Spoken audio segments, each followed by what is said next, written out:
Phoenix Down Radio is on the air.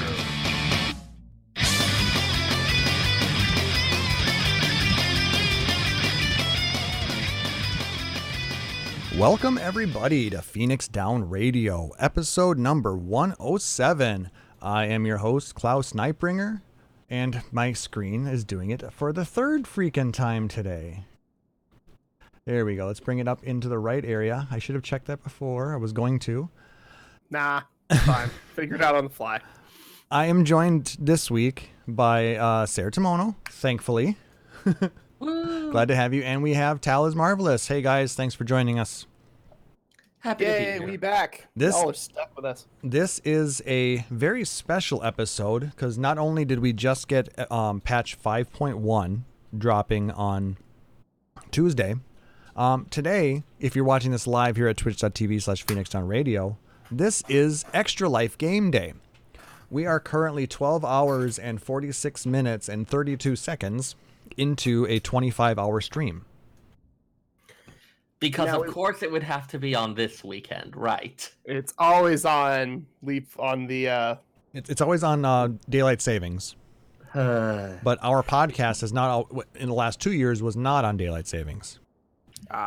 This year it happened to match up. So here we are. And I think this is actually kind of cool. Fair enough. Just for quick clarification, when Klauss says we, he means himself. He's going hardcore on the 25-hour stream. Well, I'm not alone, fortunately. I do have some friends down here with me. We have Nicknar here, we have Daltrea here, and we have Renari. I mean, they're actually here in my basement, tied up in a corner. I mean... Whoa.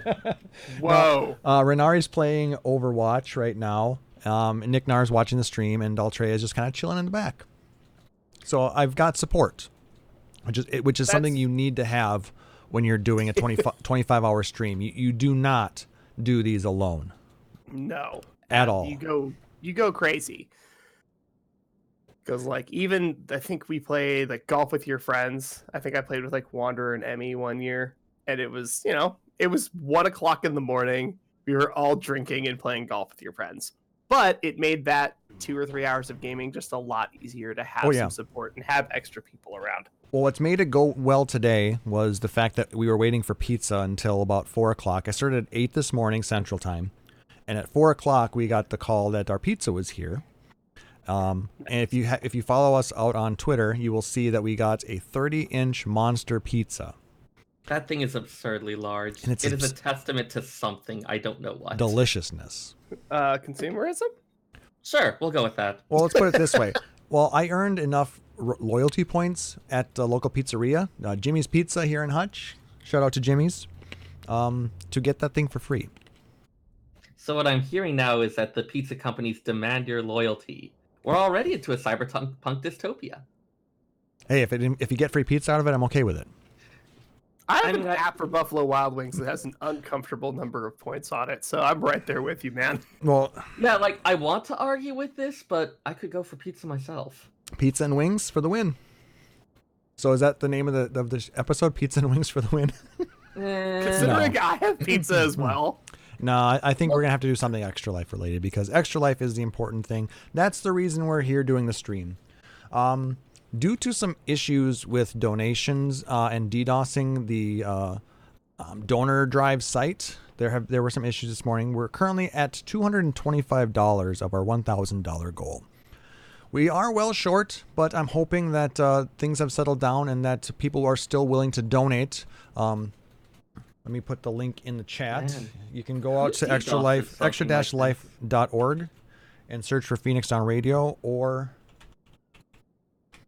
you can click the link in the Twitch chat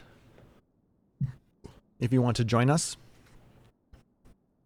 Every once in a while, like when there's these donations, whether it's RPG Limit Break or SGDQ or Extra Life, for whatever reason, a couple hours in, the donation site either gets slammed with people and can't support it, or it gets DDoS and you can't support it. And it's like, guys, like, we're trying to be cool here. Can you maybe be cool in response? Like, right? That'd be nice. I'd like to hope that it's because a lot of people want to donate and the site just wasn't set up to handle it. But let me hope. Yeah, unfortunately, today was a confirmed DDoS, so they put some DDoS protection in there. Things stabilized a little bit, and I think people should be able to donate now. So if you guys want to donate, the link is in the chat. It will still be going even after the podcast. We'll be taking donations all the way through December 31st of the end of the year. So we'll be including a link to our Extra Life campaign in the show notes of the podcast as well. So if you have a few bucks you can donate to help some kids, we really would appreciate it. Thanks. You know what? I didn't actually look up any gaming community news because I've been too busy getting ready for Extra Life. So let me check. Here's what the community is doing. Extra Life. A lot of us are doing Extra Life. A Stage Reborn is doing some, yes. I know Gamer Escape was going to be doing some Extra Life streaming. I don't know if the Aetherite Radio guys were at all, but I know Fusion was.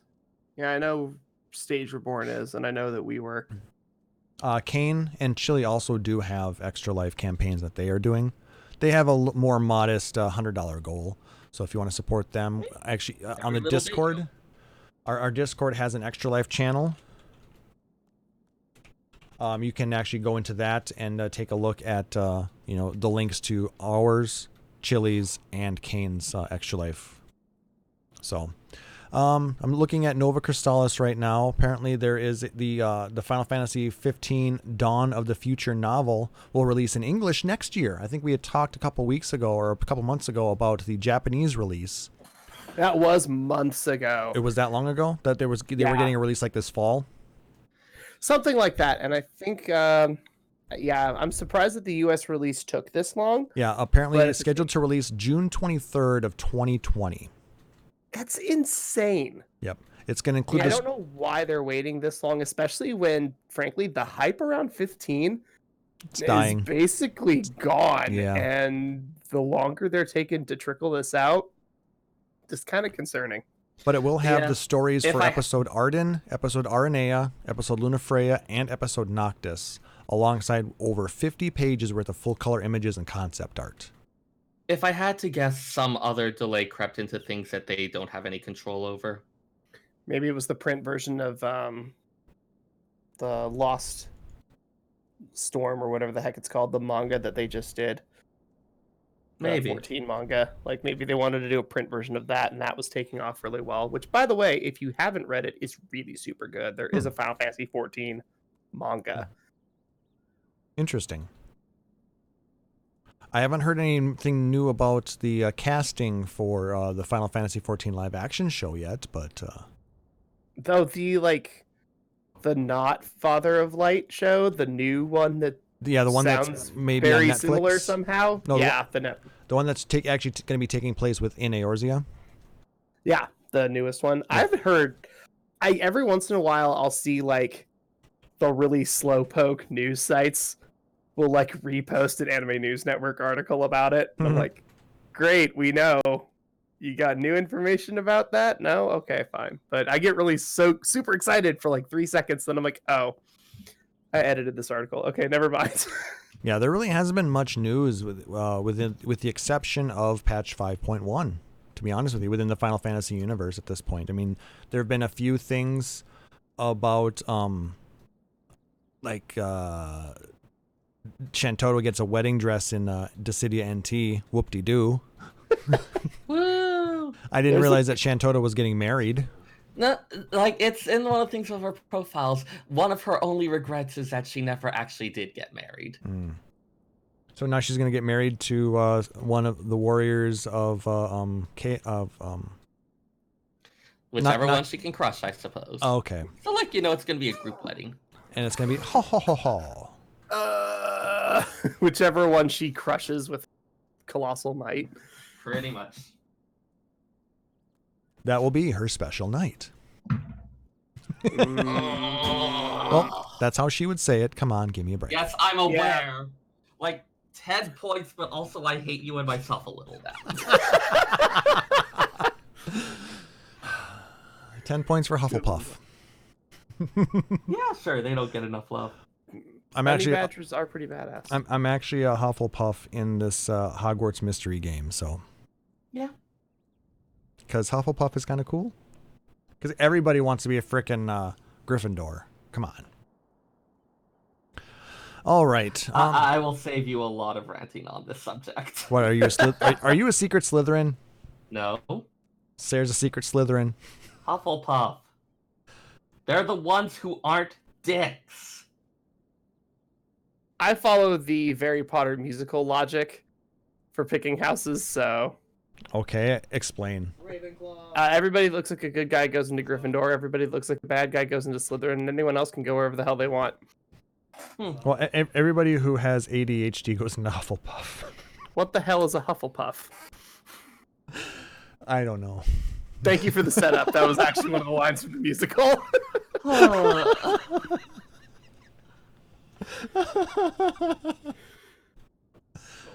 Oh, that was terrible. We're bad. All right, and we should feel bad. So moving on. Since there's not much else in the gaming community news, go support your favorite gaming community supporters. Help us support Extra Life. And now for something completely different. Who wants to lead the discussion today? I nominate Seyrr. Seyrr, Sure. you've been nominated. Are there any seconds? Far too many of them in every minute of this. Love you, buddy. Sorry. Sorry, not sorry. It's fine. I actually went through and compiled the notes on the stuff, so You did. uh, Thank you for that. Since, like I said, since I spent so much time trying to prep for this Extra Life campaign, I'm leaning on Seyrr and Taliz to kind of lead this episode a little bit, so I can maybe take a nap. so yes, we got a patch. We had people logging in at 3 a.m. for the usual housing rush on these things. Good for them. Speaking of which, did anybody need to get a house? I already had one I'm happy with. Nah. I didn't need to get a large house for my personal, so I figured I think for the most part, personal ones sales are still restricted. if you already have one though, you can move. Yeah. But a lot of people were saying that no, it looked like there was still stuff going unclaimed, so they may actually be starting to reach the saturation point that they want. At least every FC that wants one can get one. I had seen in the new wards there were still probably there's on at least on Hyperion there is approximately 40 or 50 houses last time I checked. Small houses throughout the different subdivisions and such. Yep. So this is something they're continuing to monitor, and we'll see what we get as time goes on. But yes, we have a patch 5.1. We have a lot of stuff in that patch. So let's see, we've got new content. We have our continuing of the MSQ, which we'll be avoiding spoilers for now. Exactly. Right. Though if you were watching this morning or the first 9 or so hours of the stream, you saw me run through it, and it was amazing. Yeah. We do know that we have the new dungeon, the Grand Cosmos. And other than that, without getting into spoilers, it felt like a lot of it was kind of table setting, prepping stuff that's going to be important later on. I didn't feel like there was quite as much in terms of oh my gosh moments, though there was some good stuff, but a lot of it was more, okay, I see how it looks like they're going to be using this later kind of thing. It was the dungeon that showed us oh, this is what dungeons may look like in the future, without necessarily hey, we're really changing dungeons to be different, or frankly phoning it in, which I've seen some dungeons that I'm like, did you just hit randomize dungeon and just upload it? Yes. It didn't look like you did much there. But this one was really good. It's a Chili has joined us. Damn Hey, dirty Chili. dwarf, get out of here. Shoot. The dungeon itself I found rather charming. Just a general environment. This again, we had the option for trusts, and so there was a lot of fun interactions between the various characters. Oh, you didn't run it. You ran it with trusts instead of with other players. Yeah, I mean, I figured I'd get a chance to run with other players eventually, so I might as well go for the trust and see what they say about things. I did it with both, and I specifically did it with both because if you do it by talking to the trusts outside the entrance, you get a different group of people than if you go through the menu. This is actually something I'll be touching on later, but yeah. Oh, okay, cool. We'll go in there later then. Yep. I was just waiting for Belle to come down the stairs. and the little jar with the rose in it. Where was that? Yeah. I didn't see it. The Lakeland elves do have a kind of a French flair to them, and this place definitely felt a little Palace of Versailles at times. And where was Gaston? No one. He was eating 5 dozen eggs. He'll be there later. But now he eats 6 dozen eggs. Because he's roughly the size of a barge. Yes. Anyways, we had our new Alliance raid, the Copied Factory, as part of the Yorha Dark Apocalypse. That apparently Seyrr has run about 1,000 times. I got this on my first run. You bastard! Never mind. I'm so angry.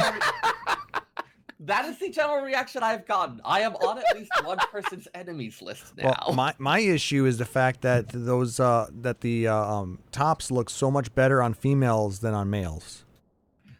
Especially the aiming top. I don't know. I thought some of Spender has the healing top, and I totally would take the male version of that over the female version. I did get the jack or the coat of healing, but like I said, on my character, it looks like a chunky jacket. On my retainer, who is also a bard, it looks fucking amazing, and it's not fair. We may just have different taste on this. No, seriously, on my Highlander, it looks like a chunky jacket, and it's not flattering at all. I think you have to put it on now. I don't have it. It's on my retainer. Whose fault is that? Don't run over to the bell. It's fine. No, we're not. I'm not moving, and that's another great thing about having this patch. We don't have to move. Oh yeah. Hey guys, we don't get randomly kicked. Oh, and the instancing is gone. Yes, Yep. the instances That's are really gone. handy. Yep, that's a standard. Okay, the new stuff's been out for long enough. We don't have to worry about congestion quite as much. And the fact that the train tome capping is now done too.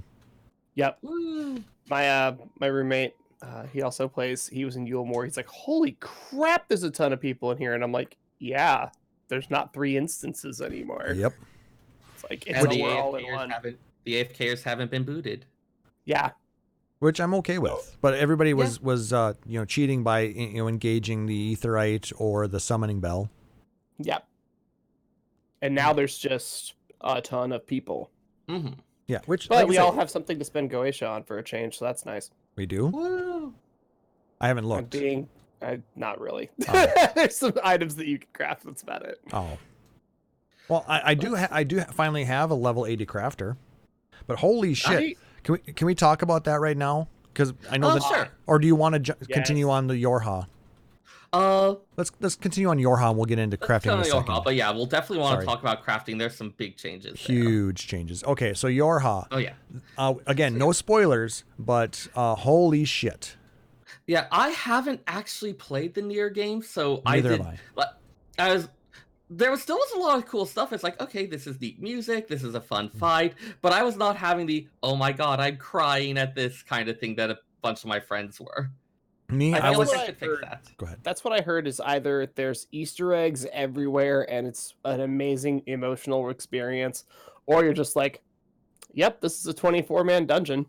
I mean, it was pretty cool. I love the characterization of, like, the way that some of the various robots were engaging with and discussing the party. That second fight where you're split onto the 3 pads, I had a great time with. Yeah, I think the splitting of the alliances is something that they started it in Crystal Tower, and it's been really, really good to see. It's nice that it's not so heavy-handed. Like there was one in, I think it was the first or second 24-man from Stormblood, where it was like if you were in Group C, it was just a straight up longer path to get somewhere. Oh yeah, when the underwater bit. Yeah, exactly. It was like that was a little much, but it also did have the neat little bits of lore in there. That was nice. Oh no, the lore is absolutely worth it. But when you're like, guys, it's Monday night, it's 11:15, we gotta go. Like everybody's saying, "Oh, you mean the Robo Dick boss?" And yes, we mean the upside down hanging phallus boss. That is an amazing fight, though, but 2P totally hacks. Yes, I believe 2P has been shown to be at the top of, like, pretty much all parses. And she takes no damage, so she hacks. God mode. This just shows the superiority of these machine life forms. Yeah, she still takes all the damage at the end, but yeah, no more. We'll let it go. The one thing that my first experience with it was, this was a holy shit bullet hell moment in that first boss. Oh yeah, I actually did pretty well with that, and even did a couple grazes by accident, so I felt pretty badass at the end. But it does feel it's a little more asking for some of those dodging skills than previous ones have. Yeah, my first time through it, I spent. It reminded me a lot of our first run in Titan, Eden 4. That Titan run there. How Chili and I we got through the fight, but we spent it 3/4 of the time dead. So yeah, it was fun. Is this where one traditionally delivers the get good scrub? Sure. I am not familiar with these ways. No, it was me just going in blind. Get good scrub. And just, learning it. The second run went much better. Mm-hmm. So I did learn. But yeah, I think expectations are already high just because everyone I talked to again who was at all familiar with the source material was really happy with it, had a great time. So it's making me feel like I should go and play through Nier. Like I said, it was a really well done and excitingly designed and actually somewhat challenging instance. And I think that Yoko Taro knocked it out of the park. Mm-hmm. I'm looking forward to the next two. Yeah.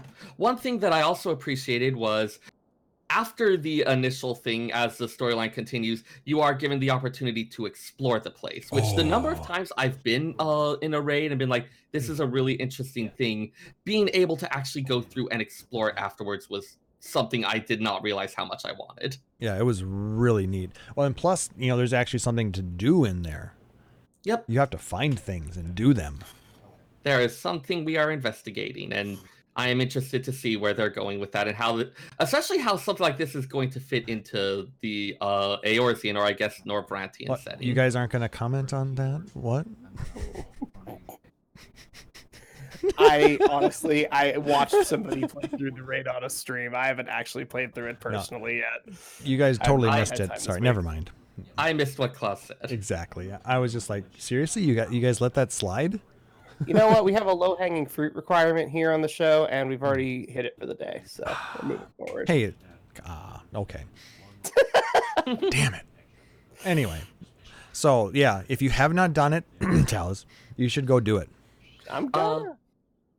And this one in particular, even quite a bit into it, there were lots of people who I'm pretty sure were running just for the outfit. Oh yeah.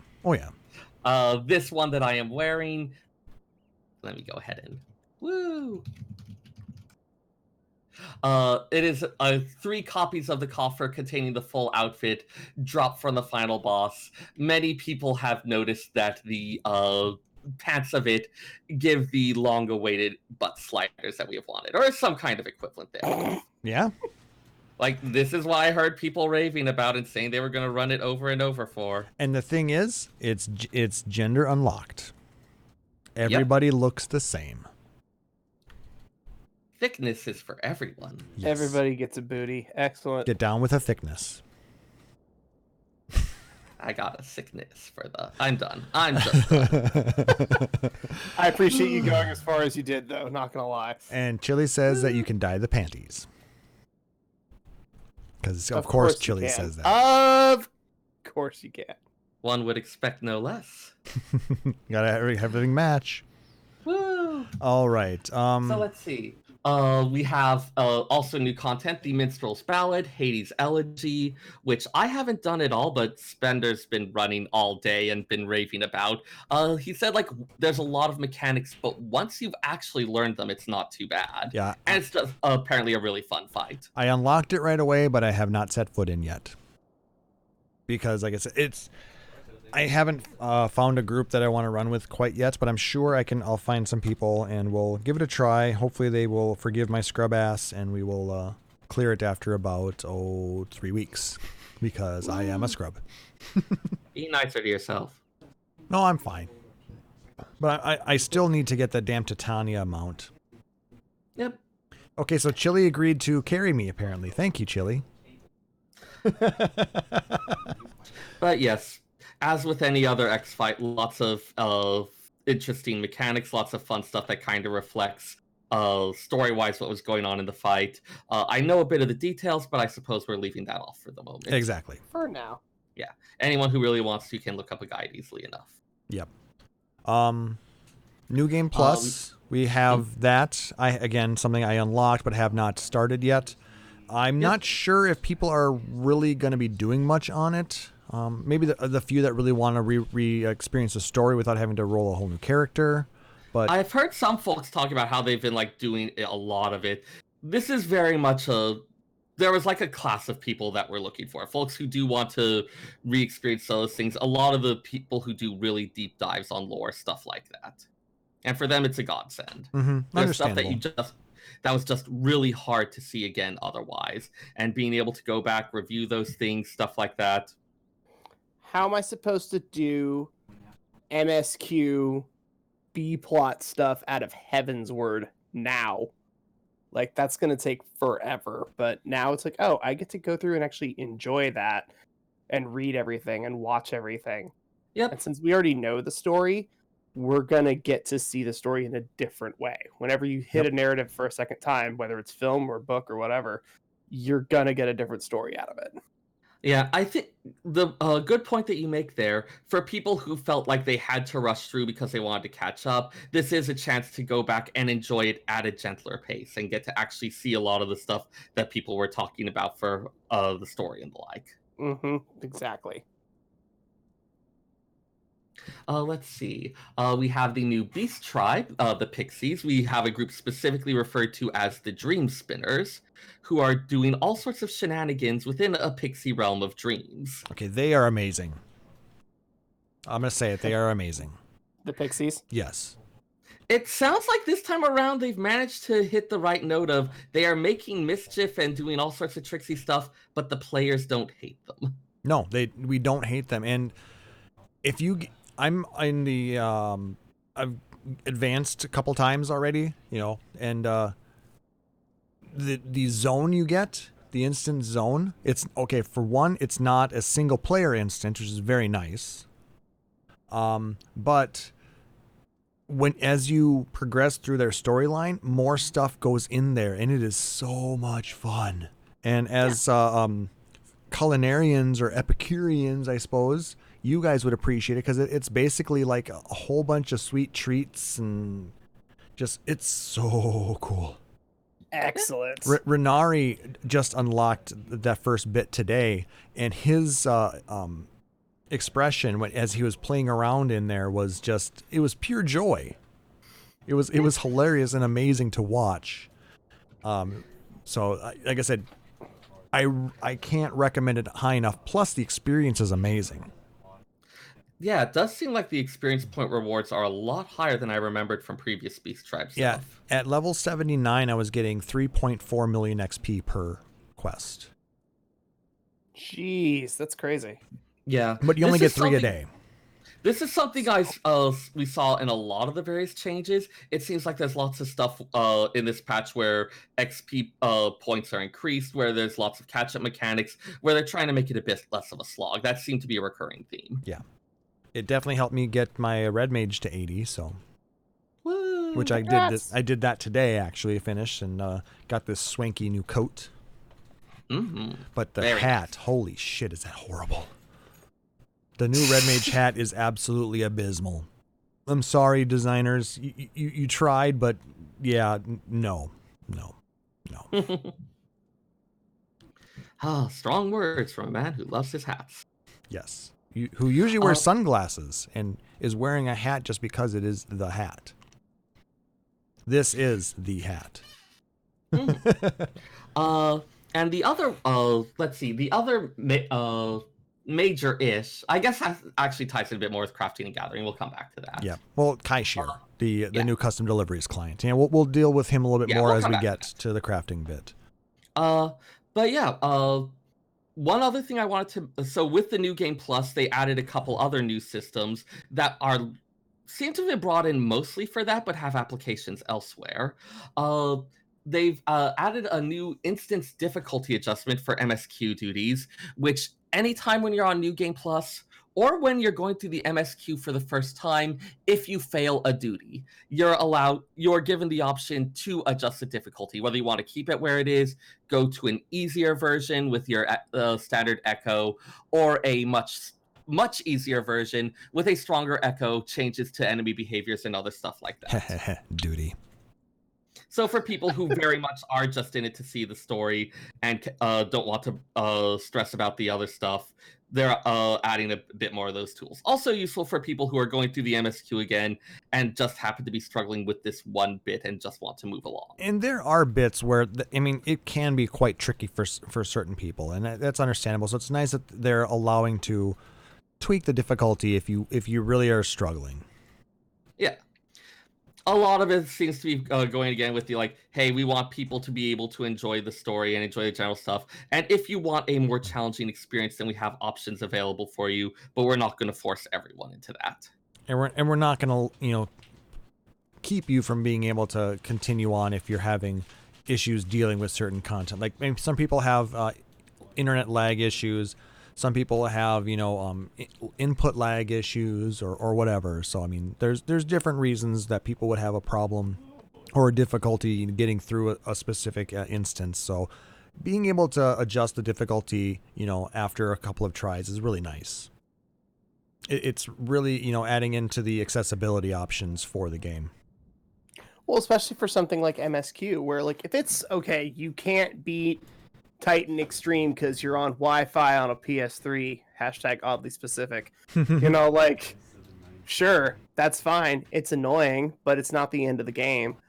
But if you're just stuck in MSQ because you're on a toaster of a computer, or you have crap Wi-Fi, or one of my FC mates has 2 gigs of high-speed data a month. And he's like, I had to drop my static because it's oh, sorry guys, it's Thursday of week 3. I don't have data anymore.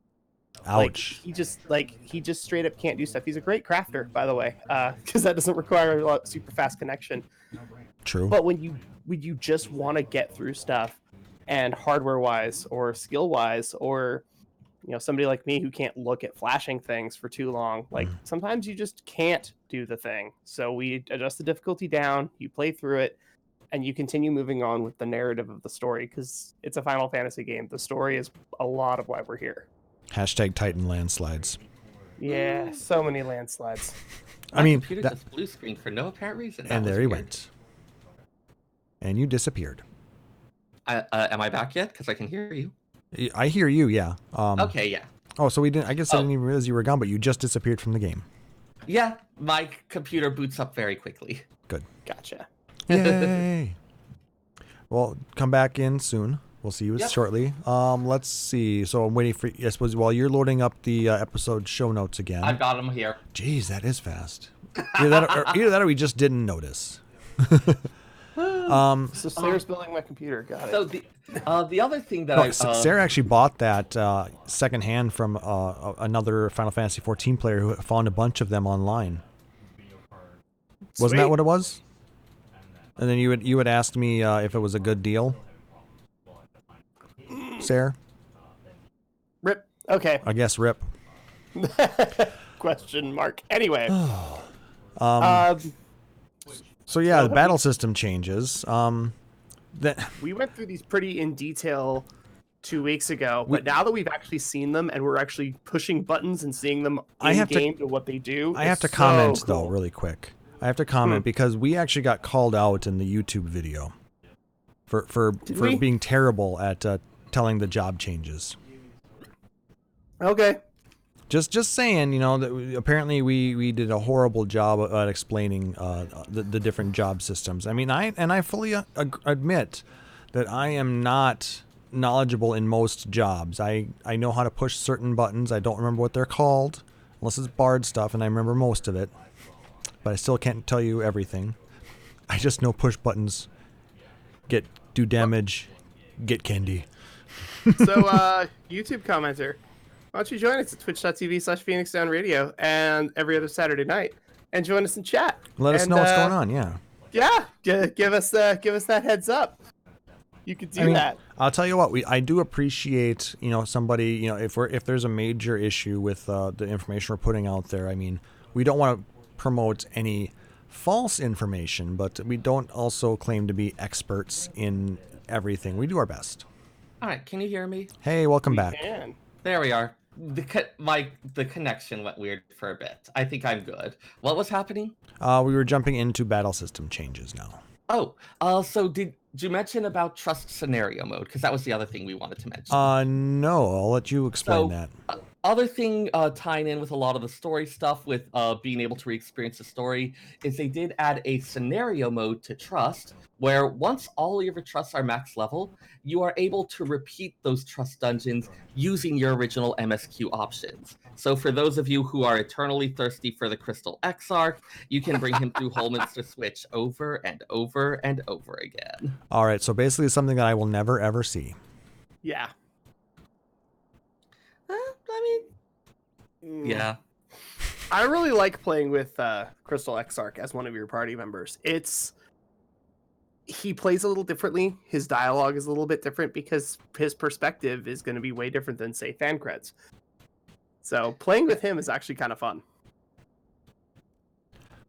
I don't know. I just can't be bothered to spend that much time leveling up the 6 different characters. It's tough.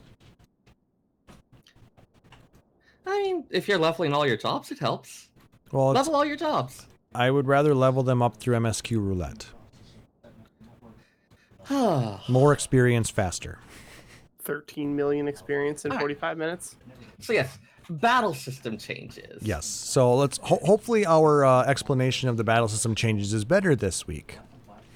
Let's see. All right. So first off, you missed that whole thing, Seyrr. I was talking to Taliz because we had a comment on the last episode YouTube video about how bad we did on explaining that in the patch notes.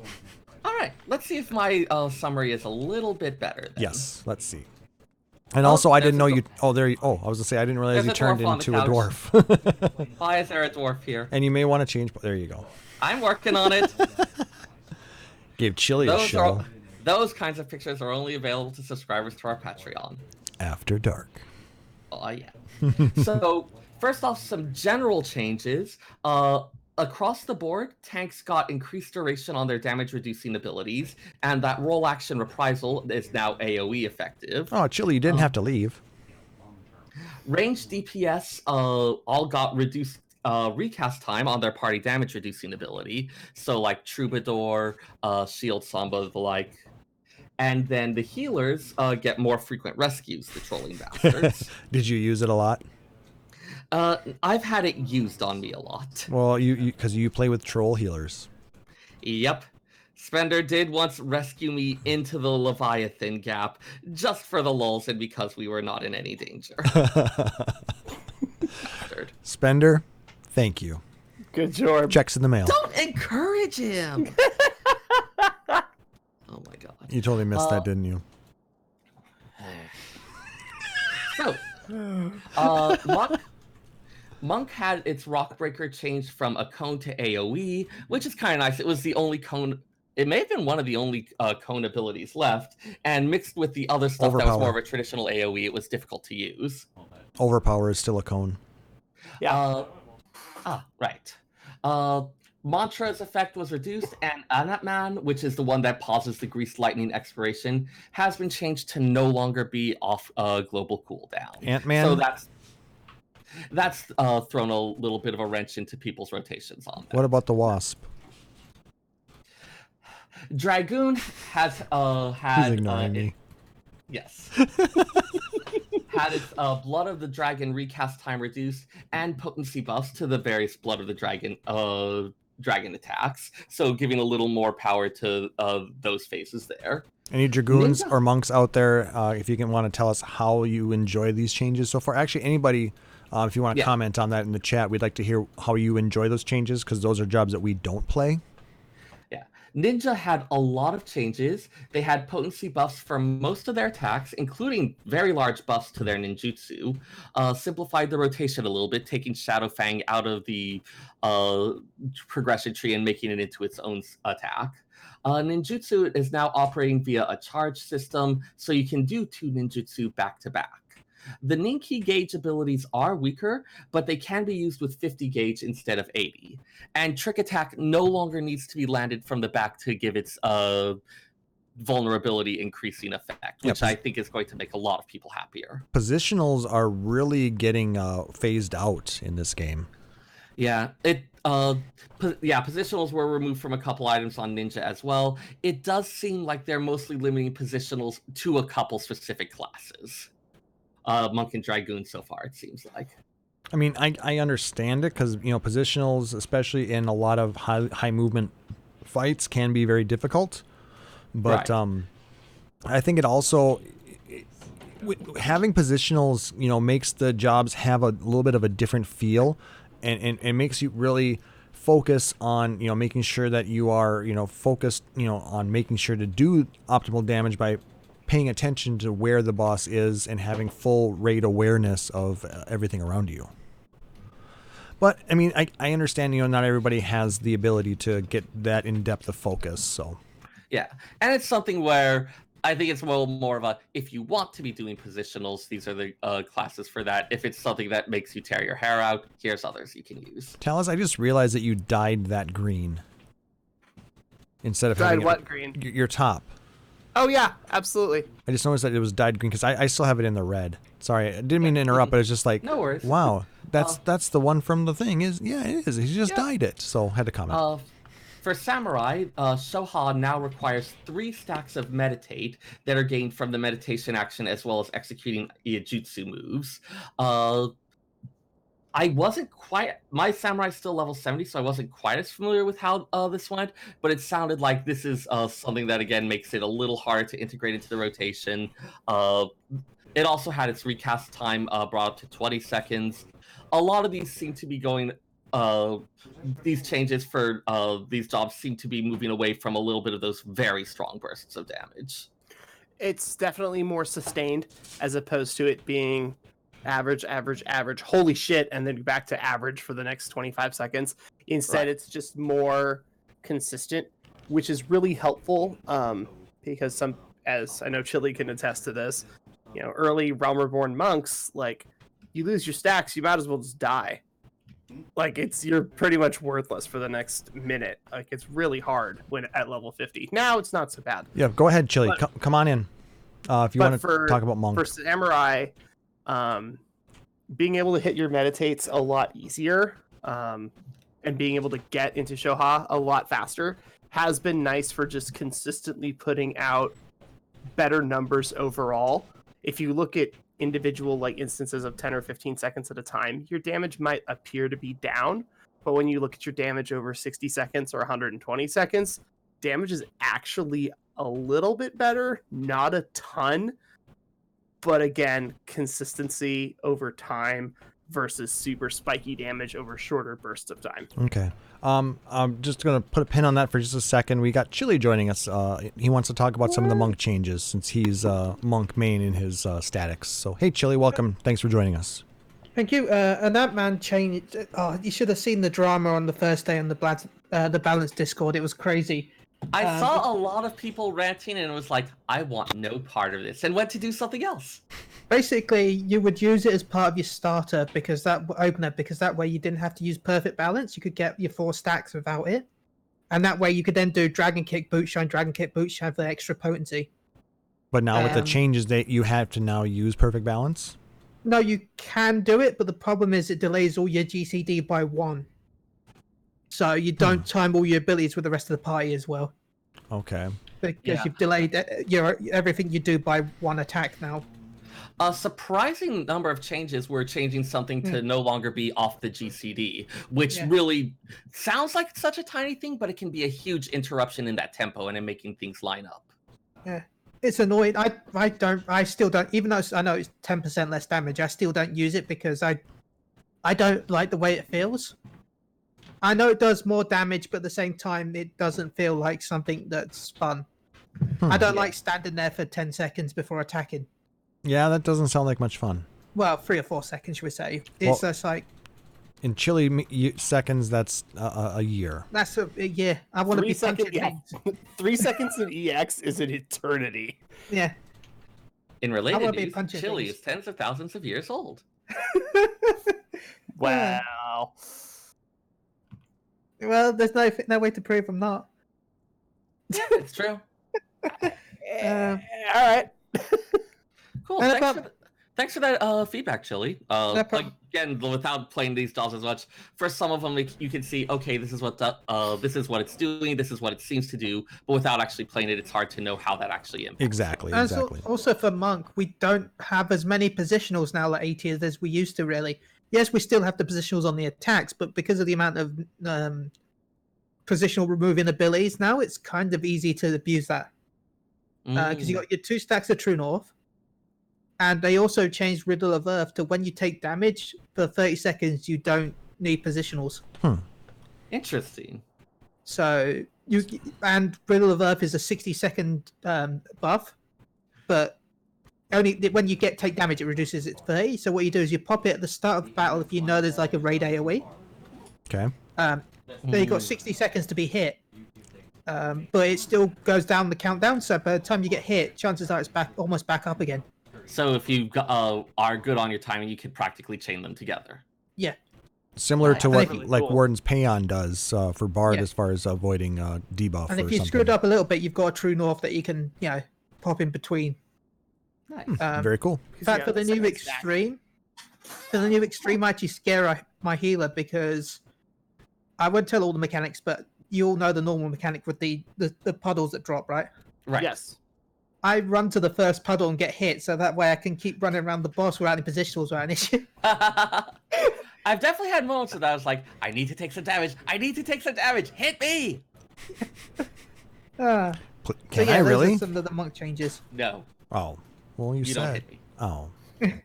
Oh. Hopefully Oh. that was some help. No, thank you. Chili. We appreciate No that. And problem. if you have anything else that you want to help to explain that you might know more about than us, I mean, you're more than welcome to always jump in and say hi. So just we appreciate your support and you being around. So thank you much. Go donate to an extra life. Go bye. Bye bye. All right. Let's see. Thank you, Chili. Bard has gotten some party buff effects on its songs. The effects are relatively minor. Yeah, they are, 1% but damage they're nice to increase, but- have. Yeah, and it's something that across an 8-man party does start to build up, and it's making people feel a little more like they're starting to move Bard back into kind of a support role type thing. Bard does have that tension between the people who really want to be the big DPS rangery type and those who see it as more of a supporting singing role. I will say that, I did enjoy, the 5.0 Bard. Getting a little bit of the damage boost, but I really did miss the party synergy that we had with the songs. Mm-hmm. So, I mean, at this point, we get a slight nerf to our dots. Yeah, the dots went down. Some of the direct attacks went up a little bit, but the dots, given the number of ticks they go, even a little nerf ends up hurting them a lot. Yeah, I mean, we're talking about a 20 to 25% potency nerf. Right. Which, And that's a lot. it adds up, but, the one that helps us a lot, Sidewinder got a boost. Apex Arrow got a pretty big boost. I mean, it went from 500 to 600 when it's fully charged. So, I mean, that's quite a bit. I mean, so you'll get more 30,000 plus hits per enemy, and it's a line AoE. It sounds like the focus was moved a little from have dots on everything and the dots will eat them to death to the dots will supply your special attacks and you want to be hitting all of those various procs. Correct. Though I do wish we had a way to dot a little bit easier, a la Bane that the summoner has. The dream. That would be one nice thing to have. I mean, and at that point they could cut the dot potency in half. If we could do our off GCD AoE and that spreads the dots to the other mobs, I mean, that would be amazing. Mm-hmm. But yeah, I know they're not going to do that. Yeah. I'm dreaming. Dancer and Dancer and Machinist both got potency boosts across the board. I think it was pretty much just potency increases and no reductions. And aside from that earlier mentioned one in the shielding ability recast, I don't think there were any other changes. Black Mage, I've had friends tell me that it's like really well balanced, and apparently so, because the only change to that one was a quality of life one, where the triple cast status icon now displays a number for how many free casts you have left. Yay! Which I mean, I actually kind of like. I can't tell you the number of times I've been like, okay, I've got it for the flare, the second flare, and then wait, did I have another one? Crap! Did I have another one? I don't know. Hit button didn't work. Oh shit. AoE move, question mark, floor tank. Profit. Pretty much. Yeah, you're like, well, that didn't happen, but now I look down and go, oh, I have 2. Sweet. Yep. Summoner got some potency buffs. Looks like they simplified the battle flow of it a bit. The Ruination status that boosts the damage of ruined spells has been removed, so there's not as much concern with trying to inflict a big burst of damage while this status is up. The pet basic attacks were weakened. The pet special attacks, the Eggy Assaults, got some incredible potency boosts, but are now also on the global cooldown. So it looks like, again, similar to with the other DPS, where they're moving a little bit more towards that steady damage and a little bit away from that big burst.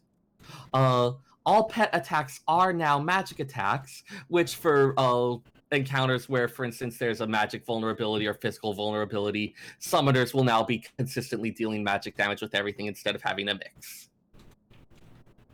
That's fair. That actually makes it a lot easier to know where your damage is coming from. Yep. Okay, that makes sense. White Mage and Scholar, I didn't see any really significant looking changes. It looked like there were some minor adjustments. Asylum has a slightly larger area of effect. Some stuff with the timing of when Seraph stuff starts casting. And that fairies will, if you tell them to follow you, they won't cast Embrace on things anymore. You skipped my Red Mage.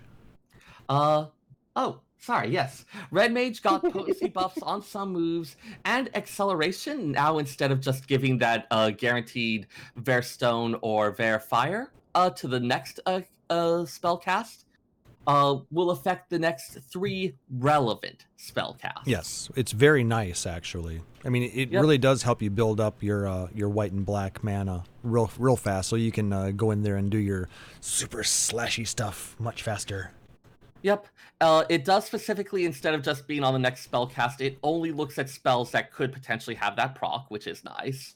And it does go for 3 of them, including Verholy and Verflare. If you're using those, it can proc the special effect there too. Yep. Which is very nice. Slightly longer. I think the recast time on it was doubled, but it gives you something like 15 seconds. You've got the bar on. Duration is increased from 10 to 20 seconds. Recast time is 35 to 55 seconds. Yes, so 20 seconds to get those 3 used up, which seems eminently reasonable from when I was trying it out earlier. Yeah, I mean, especially if you cast it on the use it on the last one, so you can get your last bit of black mana up. Lunge in there, do your 3 things, flip back, and then you can use one on a Verholy. Woo! Astrologian got some potency boosts and some MP cost reductions. I know I've heard a lot of people complain about Astrologian, so it may be that they're viewing it as being in kind of a weak spot right now. They did change Collective Unconscious. That's the one that creates a dome, where now it gives both a damage reduction effect and a regen effect, but which one persists even after the dome is gone now depends on which sect is up. So it's a little bit less of this is always the effect you get from it, and now plays a little bit more with whatever focus the Astrologian is using with their sect.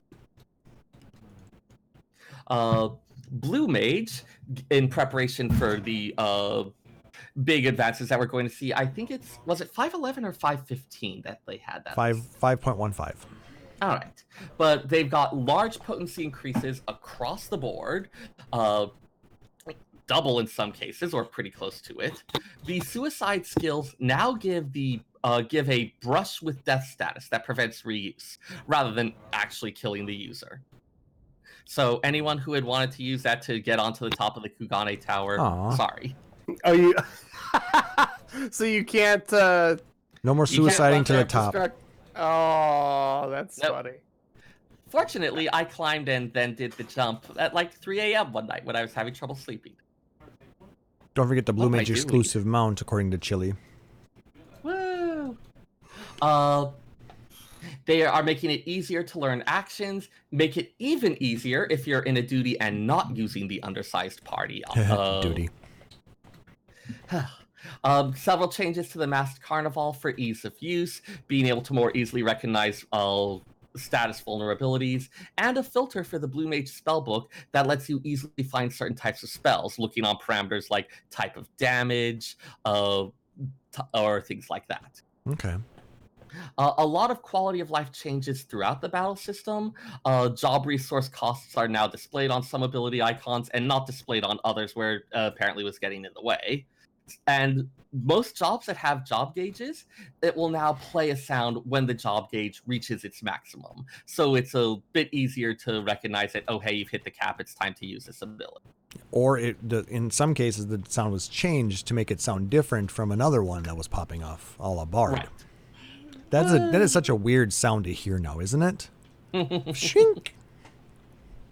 I like it. It is a sound of promise. I am gonna smack something in the face. And then you shoot it off, and then you do not get a direct crit, and you are sad. Yeah. One that people have been asking for a while, leveling dungeons, starting with Heavensward, will now have a minimum eye level requirement. Woo-hoo. What is the point of having an eye level requirement for Heavensward? Making sure that you actually have gear relevant for that particular dungeon. I thought eye level was already out when Heavensward happened, though. It was, but they'd never implemented a minimum level for it. Eye levels were pretty much just in the end game dungeons, so the level 50 dungeons, then level 60, and so on. Whereas when you're leveling up, when you're going through like Dusk Vigil and the like, you could run it on like level 40 gear. You could be wearing your level 50 artifact armor set. Yeah. Okay, that's fair. Yeah. So and you would be if you were the tank, you would be super squishy. Yep. It sucks. Yeah, I'm hoping this means a little bit less of, for instance, people in a Castrum Abania party roulette with a level 60 weapon because they didn't want to bother. Well, I mean, they still probably could hard. if all the rest of their gear meets minimum eye level. Well, the other thing is I would see people in these parties who stuff would drop that would be an upgrade for them, and they just pass it. Yeah. I don't That get doesn't it. make any That's sense. why you need or greet everything, and then just, especially if there's no limitation for the week. Yep. Yeah. Just take all the gear because you can now desynth it. Yep, we'll be getting to that. I'm just saying. Yeah. No, I'm excited about that one too. Echo was added to Titania and Innocence, as well as Orbon Monastery, which I suppose people are still struggling a little with Thunder God Sid. I'm shocked at how, but okay. And also to Eureka. This appears to be the traditional nerfing of the previous expansion's Relic Weapon questline at this point. Now, I wonder what that means for Baldesion Arsenal. So the Eureka's Echo, I did go ahead and test it out. It does seem to double your hit points, damage, and healing. They also made Notorious Monsters easier to spawn, and there's no longer a quest restriction on being able to use mounts in Eureka. But they did say those changes but do not apply to the Baldesion Arsenal. So we still need to gather an alliance or 3. It is still intended to be a big challenge. But for getting through the rest of Eureka and getting to that, they just made it a bit more accessible. Womp womp. And they did, of course, remove the exploratory missions to the Diadem. Thank God. Rip. Let's see. Let's press F in the chat for Diadem, boys and girls. Nope. Not even happening. I'm so happy it's gone. All right. Well, there's 2. PvP, there's lots of job action changes, and I'll forgo a full summary, but a few notable ones. All jobs now get Bolt, which is a 10-second sprint, and Rearward or Vanward Potion, which is a charged self-heal that becomes stronger at lower hit points. Melee DPS and tanks have a shorter recast on that sprint, and they do have a faster charge time and more charges on their potions, since they're going to be in the thick of things a bit more often. Tanks now get a stun, healers get an instant cure status clear, Melee DPS get a finisher attack that's stronger at lower target hit points. Ranged DPS get a silence, and magical DPS get an attack that boosts the target's damage taken. There's lots of revisions to additional PvP actions, including replacing lesser used abilities with new ones. And for job-specific abilities, the new stuff seems to focus a bit more on AoE attacks. Well, that's good, actually, because, I mean, you're getting... Generally, when you're getting attacked, you are getting, like, surrounded. Yeah, so having, like, huge clashes of group against group, it seems like they want it to be a bit more of a furious flurry rather than everyone trying to coordinate attacks, make sure you're all attacking the same person. Crazy. For frontlines specifically, the wait time after death is now fixed at 5 seconds instead of 5 seconds, increasing by 5 seconds for each death, and you automatically return to base at that time. How embarrassing is it to have to wait 35 seconds before you can rest? I fortunately never got that far. Oh, when I was going in there, you know, especially as a tank, you're targeted, you know, quite a bit, and sometimes you could end up getting killed quite a bit. Yep. Or maybe I'm just bad. I couldn't presume to comment. Hashtag I'm bad.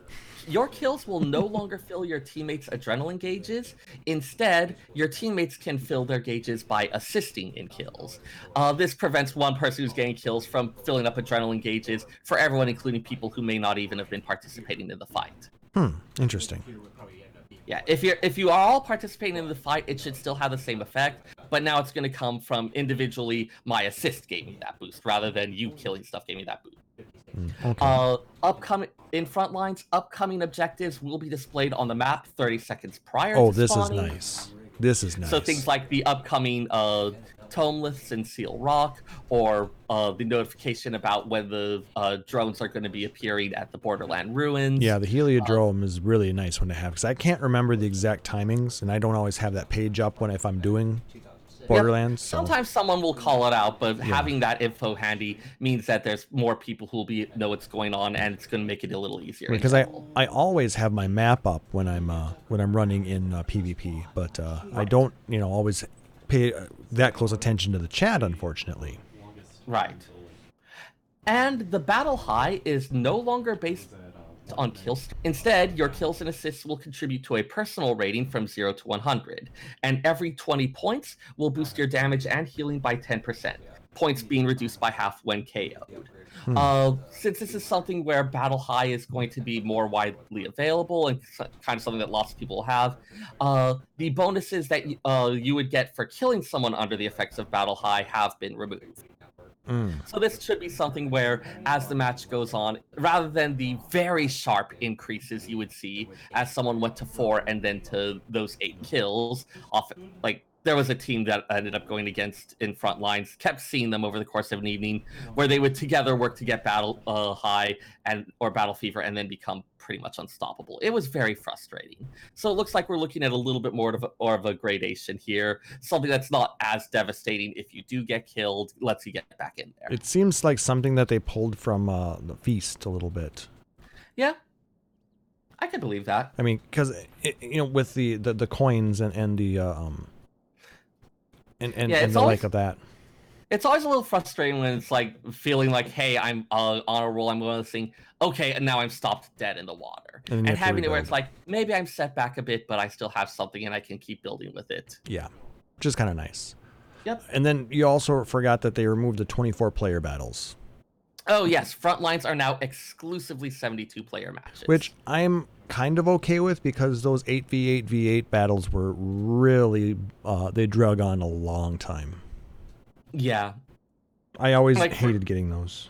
For any kind of multiplayer battle thing, what you want is, you don't want something where whoever's behind gets a catch-up mechanic all the time, because then that just makes it take on and on and on. This is why the free parking space in Monopoly is a terrible idea. This is why people think games of Monopoly last for hours, because they have a thing that makes it harder to land a killing blow. Sorry, I will rant about Monopoly at the drop of a hat. Welcome to Monopoly Radio. Anyways. For crafting and gathering changes, massive changes to crafting actions. Okay, it's a whole new system, for crying out loud. Practically. There's no more cross-class actions, and most other actions have either been removed or they've had their effects adjusted in some way. Question for you. I haven't done a ton of crafting, but I noticed one of mine is unavailable. Are some of the abilities now locked behind quests? No.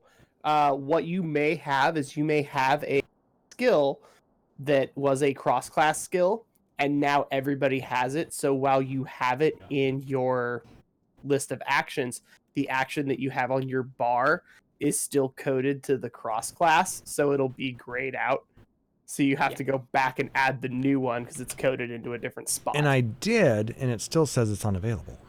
Which ability? It was actually manipulation. Manipulate upgrades to manipulate 2 now. Yeah. Oh, okay. So, but still, if I try and put it on my bar, it's the level 65 one, and it says that it's unavailable. I think it was manipulate. Maybe it's Master's Mend or something like that. It's the one that it's now allows increases 5 for 8 turns or something like that. That'd be manipulation 2. That's manipulation Okay, too. because I mean I'm level 80 for crying out loud, and it says it's a 65 class, and it's not letting me use it. I would guess that something was pulled in probably because manipulation 2 was also a cross-class. Try pulling it directly from the ability menu at some point. I did. We'll try it later. I mean, We'll it could have also been just a weird glitch, or maybe because I was in the middle of a craft or something. So success rate boosting abilities have been removed, and many of the abilities are now 100% success rate. Except for hasty touch. Well, the ones that aren't are very explicitly high risk, high reward. For instance, rapid synthesis actually has a trait that upgrades it, so 50% chance for 500% progress. That's insane. Yep. So yeah, pretty much like the ones that have the lower chance, it's explicitly high risk, high reward. Like you remember, I believe, patient touch, which had a 50% chance that you can modify upward, and it would give you 2 stacks of inner quiet instead of 1. Mm-hmm. Yep. It now doubles your inner quiet stacks. Or halves. Yes. So you can go from 5 to 10, or you can go from 5 to 2. I think it's to 3, but same I difference. forget the exact rounding. Okay, 6 to 11 or 6 to 3. There we go. Yeah. But yes, very much high risk, high reward type thing with them. I do like a couple of them where if you use like observe, it gets rid of like the issue with it, or it doubles its It goes from effectiveness. 50% to 100%. There's one for quality and there's one for progress. Yeah. Yep, there are a number of other ones. They had the 2 abilities that would be used on low-level crafts. One that gave the 50% quality boost, and one that gave the 30 to 100% quality boost. And they finally threw it their shoulders and said, "Fuck it!" And now there's just one that gives you full quality. And I love it. Yes. I Well, absolutely because love it. It was something that my buddy Bannon even mentioned. He was like, I am level 80. I have the soul of a crafter. Do not tell me I cannot HQ a brass ring. That is the stupidest thing I've ever heard. Like, it makes sense to be able to max quality the really low level stuff. Yeah, in 3 clicks. Speaking of which, Soul of the Crafters now give 15 CP in addition to their other boosts. They sure do. And boy, has that come in handy. Oh, yeah. I get very close to 0 every time. Yep. Lots of other changes, and I think people are still trying to work out rotations and the like for them. But it's a lot of stuff is a little bit RNG-ish, which I think people will appreciate. For those that like pushing one button and setting their controller down and making whatever, if you need to build your macro and you're like me and are terrible at remembering the names of any of these skills, you can drag and drop the skills off the menu into the macro, and What? it'll autofill the text. Isn't that neat? Wow. I shit you not. You can actually do that. It's Wow. super, super helpful. Or you If you're can go to like, I'm sure there's still a website out there that you can use to build macros too. Oh, there's calculators. Shout outs to Tony Greco for having crazy good ones. I'm sure they have to revamp all of them. Yeah. Oh, he did. Like he posted on Reddit. He was like, "Well, the last 5 years of my life is completely worthless. I'm gonna take a week off. I'll see you guys in a bit." Because he's just like, God, it's so Had the different. framework. Like that's not wasted. He's not. It's starting not, from and scratch. It was when you have, he still has the understanding of how it works. Just it's a lot different. yeah. So as soon as you in guys addition- figure out what the best rotation is and how to make the best macros, let me know so I can cheat and read off your paper, please. In addition to the actual changes to the actions, quick synthesis was changed so that as long as you meet the requirements to be doing it, it will not fail. The control boost, giving you a chance at high quality, is now a much stronger effect. So if you have control well over the requirements, you're much more likely to be getting HQs. And they increase the animation speed of it so you can go through your quick synthesis faster. Because, I mean, it was synth, wait 10 seconds. Synth, wait 10 seconds. Well, not quite that bad, but it was... Make a sandwich. Yeah. It was Knights of the Round levels of bad. And just as a general quality of life thing, items that are used only as collectibles, for instance, your custom deliveries things, will now automatically craft as collectible. It actually labels it in the crafting log. Yep. Automatically crafts as collectible. Very nice. And speaking of custom deliveries... Oh yes, for custom deliveries, we do have the new one in Norvrant. We have Kai Seyrr. We may remember as the one who was trying so desperately to get into Yulemore during the MSQ, who is now, we are now helping out a club promoter. I feel a little gross. No, you don't. I'm okay with it. You like it. Seyrr, you like it, and you know it. Once I realized, oh my god, he's a club promoter, I laughed at it for a while. I will say when I did my custom deliveries this week, instead of it taking 2 full macros and 18 lines to make like a difficulty 2380 durability, it took 5 buttons. Yep. Like, it's a lot easier to get this up now. Well, if you're making like level 80 and making something level 70 or below, yeah, it takes like nothing.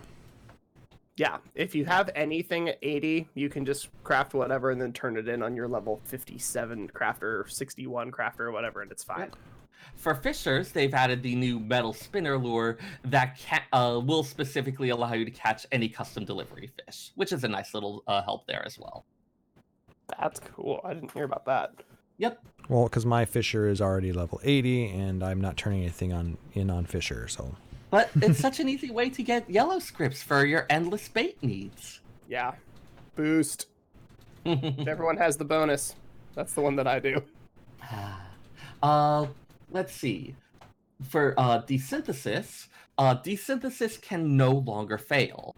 Your skill gain will depend on the gap between your skill and the required skill for the item. There is a sweet spot for it. If you're at desynthesis 0 and desynthesizing I-400 rings, you're not going to gain as quickly as if you were doing stuff in the sweet spot, but you will gain skill on anything.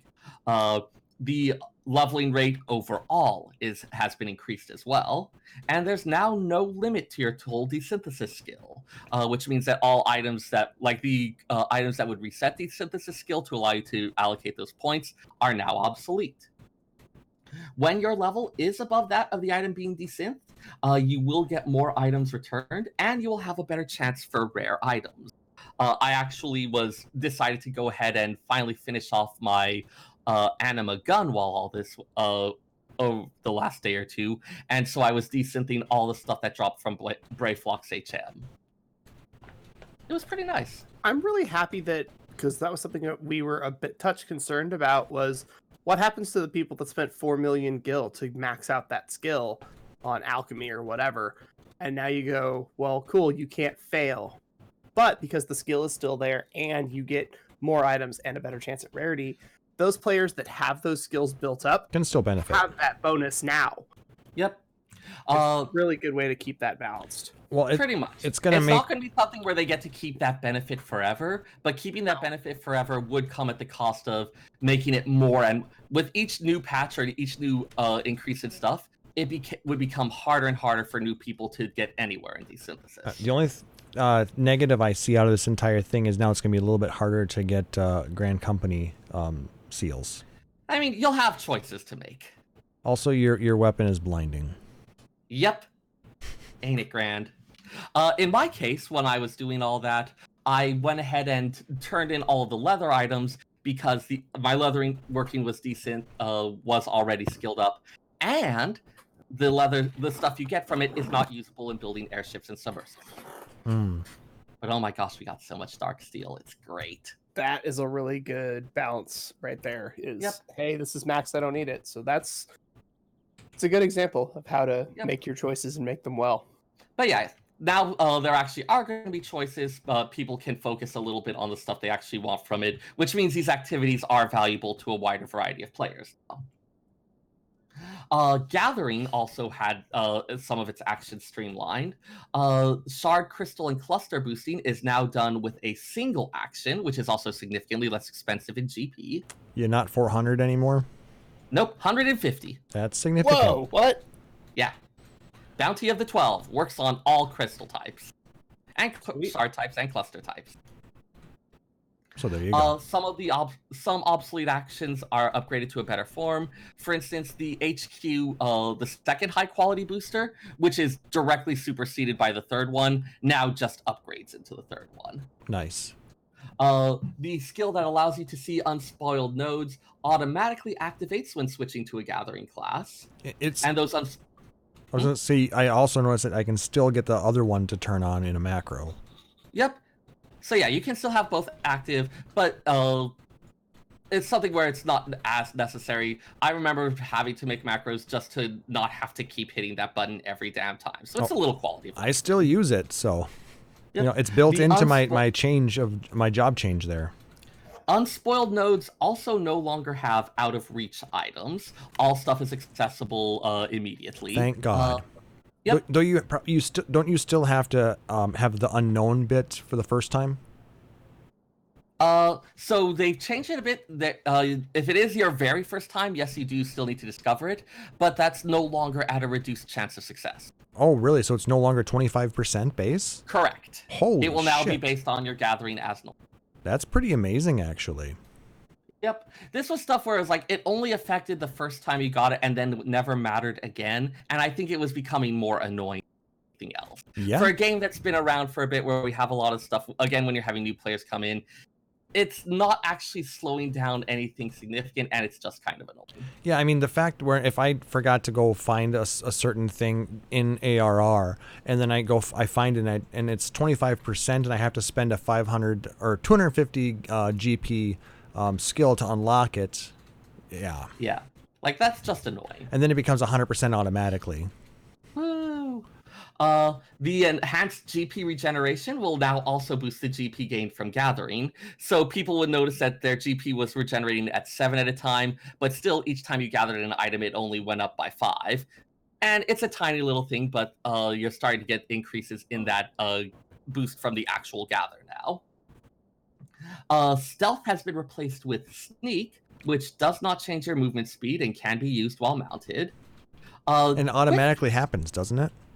I'm not sure about automatically. I thought I heard somebody say that it's an automatic thing. I had to activate it manually, but I don't know. I haven't looked into it. Or does it not deactivate or something? I don't think it deactivates. Like, I was able to talk to NPCs. I moved around freely, mounted, dismounted, did all this stuff without having to stress about it. Cool. Quick gathering allows you to gather the same item from a node until exhausted. Very useful for if you're going back and gathering some of that low-level materials. How long does it take? I have not tested it out yet. That could be really interesting if you're like, oh, there's nothing in this tree or whatever. You just go, meh, whatever, 5 ice crystals. And just grab them all in one hit. That would be really Pretty nice. much. It's like, yeah, I want to empty this out so I can make it respawn. And various other changes like that. Those were the most significant ones for gathering that I noticed. Very, Okay. very, very cool. Mm-hmm.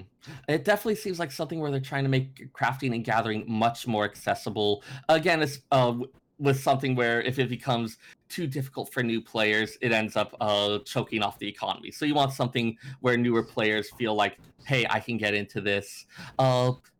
Which also brings in the fact that crafting, gathering, and retainer ventures all have had their experience gains increased significantly. And in the case of Leaves or Grand Company turn-ins, they're a lot more forgiving and a lot nicer on the item requirements for those. So it's a lot easier to do those as well. And I've noticed when I'm doing leave turn-ins now for some stuff, instead of getting, it's like where I would get 730,000, I'm now getting like 2 million EXP. Yep. In the 60s. Like, it's nuts. They want people to be crafting. Level your crafters, people. And they don't want you to Like especially the earlier level stuff. It's like that was 2 expansions ago. We want you out of here by now. Get on to the new stuff. We don't want you to have to keep foundering around in here gathering materials for this. Go on. Why am I still teleporting to Get. Heavensward zones? Going for the Moogle quests? Not anymore. I've thankfully finished all that. So let's see. For housing, we have, of course, the addition of new wards and the purchase of private estates on select worlds. Yay, Spriggan and Twintania. Yay, show them some love. We have a batch of new furnishings, including the winners of the most recent design contest, a variety of stalls for outdoor market areas. I'm thinking of setting up a little farmer's market at my place. They're freaking huge. Yeah. They're massive. My FC has a flower shop. Yeah, I have like no space for those in mine because it's all full. And they also added Here and Ellison to your mannequin selection. Yay! So What's a mannequin? It's a thing that lets you show off your clothes. By And taking it's not away a weapon rack. by taking away slots in your saleable inventory. Yeah. That part I don't like. I get that they're working with what they've got. Yeah, but I mean, I do just wish there was another storage location instead, a la 11. So let's see. But We it's a have, different game. Of course, new orchestrion roles, new fish for aquariums. I still have not caught a Warden of the Seven Hues, but I know exactly what's happening with it once I finally get it. Going on the market board because it's selling for millions. Huh. I think. I don't know. There are people who are more flamboyant and with more money than me. Both of these are fixable. Anyways, new paintings of Shadowbringer areas and flower pot seeds, a new company workshop item, the Trader's Shop House exterior, which would go very nicely with those stalls, I suppose. And in addition to the new company workshop items, we have new submersible locations, treasures, and level cap. Woo. I should continue to do those and maybe eventually build our second submersible. I just built our third, which was called Emmett Sink until someone came up with an actual decent name. Too soon. Look at me like that. What is the decent name? Given that our free company is Phoenix Down, ended up being the name of a character that was played by Joaquin Phoenix. And we also have subnames have references Joker? to like River Phoenix. Because a submersible is a River Phoenix. Meanwhile, we're over here with Bacon Maple Bar, like a fucking scrub, I guess. Mine's... We just were like, whoever was online at the day that it finished, those were the people that named it. We've got Firebird, Thunderbird, and Hydrobird. I mean, I was also thinking of going back and renaming one of our airships Untitled Goose, so... We have the Unfathomable Ooh, Bacon that's a Maple good one. Bar. Yeah, it's a good one for a submarine. Yeah. So let's see. Gold Saucer, we've got the new gate, the Slices Right. Who's tried it? I haven't yet. It is quite interesting. Yeah, it features Yojimbo slicing various targets. I know at least some parts of it that I saw someone doing were much like the Hashmal Towers or other mechanics like that, so maybe that'll be good practice. Except they're giant bamboo. And there's other stuff going on with it as well. The notes did say that in addition to MGP for the number of rounds you survive, you also get it for fulfilling very special conditions. So I'm looking forward to seeing what those are. I've only seen it the one time, and it was fun. I want to actually beat it. And they, with that new gate, they do have changes to the gate schedule. Do keep in mind that gates do have a regular schedule, so if there's one you're looking for, there are specific times it can be up. With those changes, skin change we can believe in has been removed. Which one was that? That's the one where you have a bunch of people in similar garb, and you need to find the one who matches the person exactly. Oh, okay. That's... Alright, that's fair. Yeah. I was decent at it, but it wasn't that exciting. I get why they might have removed it. Go for something more active and dynamic. They want it to be exciting. Yeah. And that's the big thing. And Yojimbo is horrible. Exactly. New triple triad cards and opponents. This does include a new card pack type that they are selling at the MGP Trader. And that's the only thing that they've really added. There's no other mounts or minions that they added yet. Not yet. And they did make some quality of life updates for Dome and Mahjong. Like which I really do want to start up one of these days. An HQ texture pack, basically. Yep. And more forgiving stuff for if you get disconnected during a match, and things to allow you to find out and reach out to people you played matches with. Which is nice, because sometimes, like, I know I've used the contacts list to either friend people or kind of take people under my wing, be like, let me teach you how to tank, or just never want to play with that person again. So being able to do that with Mahjong is going to be nice too. Yeah. Batch of other miscellaneous changes. Not going to list all of them, but just a selection. Performance has undergone its big revamp with the adjustable metronome. Ensemble play support, which provides tools to let multiple players coordinate their performance and handle server lag for that. Performance Assist is a little tutorial thing that will provide note-by-note cues to practice a song. The song list is 3 items at the moment, but it's expected to expand over time. When are they going to add Never Gonna Give You Up? That seems unlikely for a variety of reasons. They need to add Never Gonna Give You Up, because I want to rickroll people in 14. Well, what you can do is you can get an ensemble together, practice it, and then play it together. And they did add a new selection of brass instruments, including trumpet, trombone, tuba, horn, and saxophone. Sax is not a brass instrument, it is a woodwind. Yeah, I know. And I'm very disappointed that they mixed it in with the brass instruments. Yes, Yeah. I'm a band nerd. No, I mean, you're right on this. It has a reed, I get it. I am going to call them out on it. I mean, I was a choir nerd, but there's some amount of overlap. I was both, technically. Nice. The gear exchange vendors do now allow you to filter their stuff by job, so it's a lot easier to find the stuff for the one you want and not accidentally misclick on the wrong thing and get yourself Dragoon stuff when you were looking for tank stuff. Just to name an example. Norvrant Fates. I'm sorry, but Chili in the chat. So now we can follow Rose with playing that song. Yep.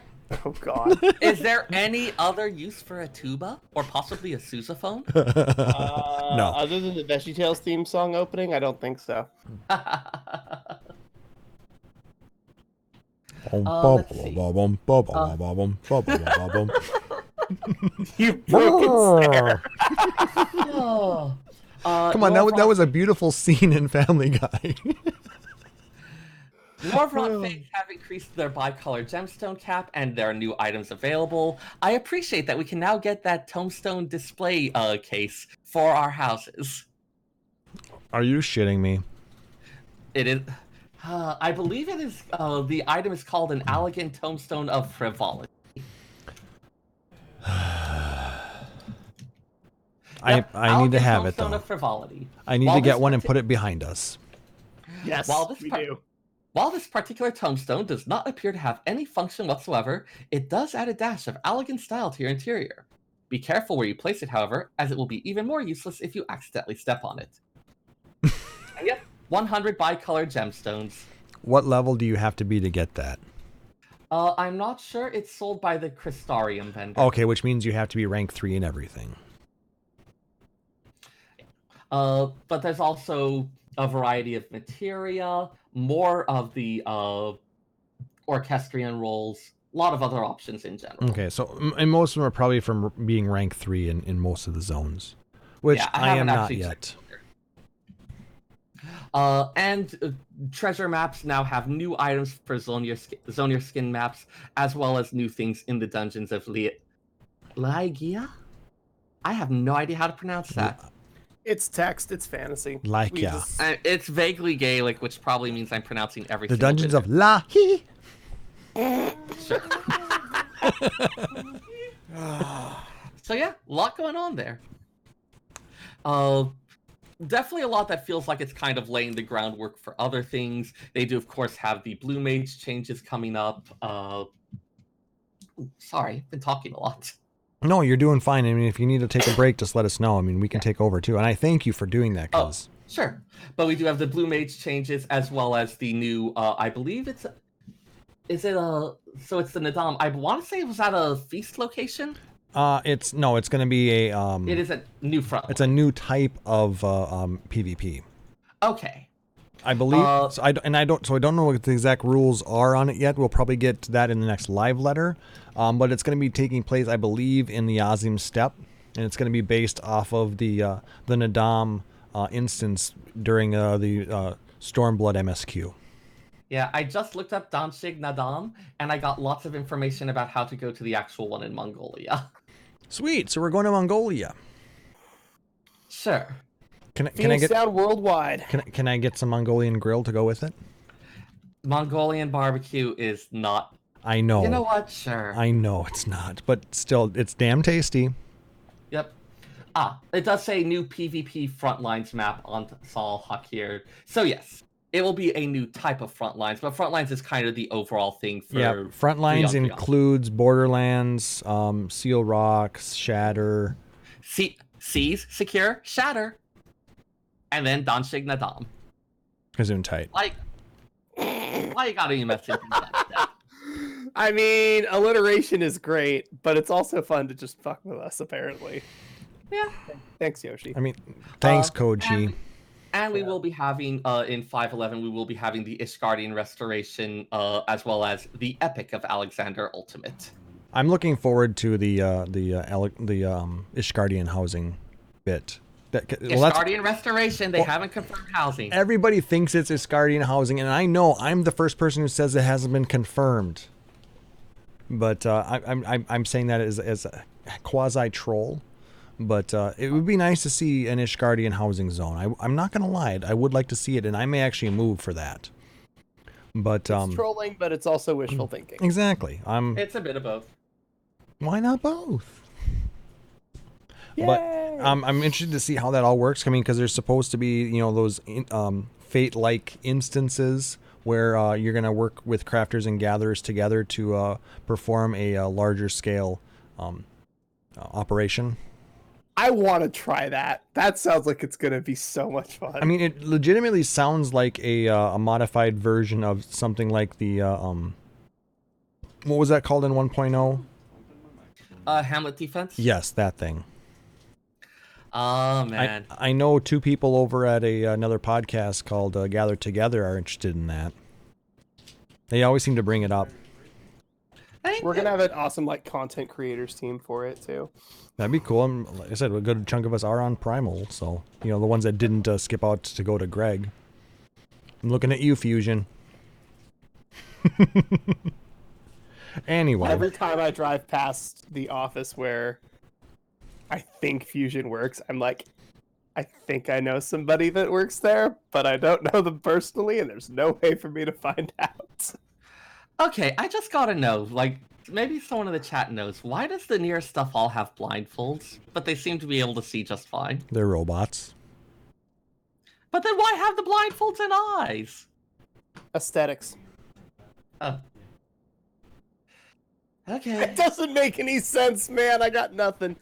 The PvP gear is super robotic, though. Oh, yes, they did add new Wolfmark gear, which, given that Garo is gone, this will have to tide us over. Yeah, you can basically get your Metal Gear Solid gear now. Indeed. It looks very sleek. Ultraman-y / Master Chief / Iron Man. It's okay. I think it's cool. I'm glad it's dyeable. We'll take a peek at it. Are you gonna make it all metallic gold? Yes. Maybe. Mine's gonna be red because red is the leader. Ian says Y'shtola's soul is blind too. Oh god. I'm not even touching that one. And on that bombshell. Well, that basically covers the majority of the patch. I think it does. So let's get in just, because we talked all about the things that we got. We haven't done everything yet. And we haven't gotten everything yet. But of the things that we have had a chance to do, what are your overall thoughts? Plot-wise, I felt like a lot of the stuff that was going on in this one was more laying groundwork setting up for things that are going to be important later, which is fine. Like, not everything can be a super action-packed sequence. You want kind of your calmer, quieter bits, the bits where you're setting things up and taking care of that exposition. There were some cute moments throughout it. China's is still my favorite ever. He's pretty amazing. He's trying so hard. He's trying super hard. He's doing an amazing job. I did feel that was a little bit kind of forced in there, though. That's my only complaint about that. And we'll discuss that more in next episode. Yeah, how the story, the points that they had in the story were nice, but the order in which they proceeded on and how it was presented to us felt a little forced. I would have liked a little bit more story on the first bit that we were working on, but and I thought that was kind of cute, especially how they ended up getting a certain NPC to join us. That was kind of tricksy and evil, and I was laughing my ass off. I was like, I can't believe you're doing that. Yeah. Alphino even. I know. I mean, I can understand Raha, but Alphino got in on that shit too. I mean, for those of you who know what we're talking about, that was hilarious. Very happy that they decided to write that the way they did. Yeah. And Rory, there are bits in that story about his about Lady Chai that I was just laughing so hard about. So okay, apparently most of that bulk is muscle. Yeah, we'll talk about that when we decide to lift a spoiler cap. We'll have to see what other groups are talking about and how fast people are getting through the storyline. So yeah, like Dulia Chai, she's pretty big, and apparently that's mostly muscle. She was a Greco-Roman wrestler in before she came to Yulmore, apparently. Or maybe sumo. Who knows? But that was I so adore good. them so much. They are hashtag goals. They are. I mean, like I said, initially I thought that they were very vapid and empty characters. You know, when we first met them, but they really did build on them throughout the 5.0 story, and they continued that in 5.1. And I am, for one, I'm happy to see that. So yeah. If anything that we've learned from this game, Square Enix is very good at taking NPCs and turning them into incredibly important characters that we love and want to protect. All right, and have weird dreams about. ... Question. I mean, I think in game. I meant in game. I'm pretty sure Matt Bayonne specifically called out all the Crystal Exarch thirst. Yeah, just a little bit. Yeah, it was pretty funny. What did you guys think of, I mean, overall, what was your thought of the way that the Grand Cosmos dungeon played out, though? I mean, because we did talked a little bit about it, but we really didn't get into our thoughts on it. I felt so bad after that boss fight. I have thoughts. I don't think I want to do them now. I think I want to more spoiler out. Okay, fair enough. If it's spoilery, that's fine. I mean, but overall, I thought it was kind of a fun dungeon. It had a really interesting look to it. Like I said, I mean, Renari is the one who actually pointed out the whole Beauty and the Beast kind of vibe to it. It reminded me of a more brightly lit vault. Yeah. In a lot of ways. And then, like I said, when we had Seyrr this, Seyrr that, Seyrr the other thing, it was like, okay, so now these are this is the Ishgardian Knights of the first. Yeah. I mean, the Lakeland Elfin Knights, they mentioned that in some of the various things. I just didn't realize that this was Ishgard. Yeah. Well, I mean, there isn't an Ishgard. There's Lakeland, but then there's also Verbert. Which actually, the Ishgard area would be in the Expanse area, I think. It would have been covered by the White. Or the Flood. Well, Verbert was part of it. Well, which is just, was that, okay, so what would, I suppose we can discuss this in a more lore segment when we explore Norvrant. If you're thinking of Dravania and the like. Yeah. Yeah, that would, the area that would have corresponded to Dravania probably got swallowed up. Well, I suppose we can do a deep dive, and we can make this one a lore segment or something, you know, comparing Norvrant to Eorzea. Oh, and Hydaelyn. easily. That'd be a lot of fun. It would be fun because we do. Yeah, there's a lot of stuff for that, but then there is plenty of stuff that doesn't neatly correspond. Yeah, so I mean, it would just be nice to kind of, instead of, you know, what your thoughts are on it, but what the actual corresponding, you know, map to map. Because if you overlay what's left of Norvrant onto Eorzea, there are a lot of direct correlations. Oh yeah, it's not perfect. I mean, as was pointed out even in the MSQ, Eorzea has been rocked by like 7 calamities. So there's some differences in the landscape. It's not perfect. Oh no, but there is a lot of resemblance. Okay.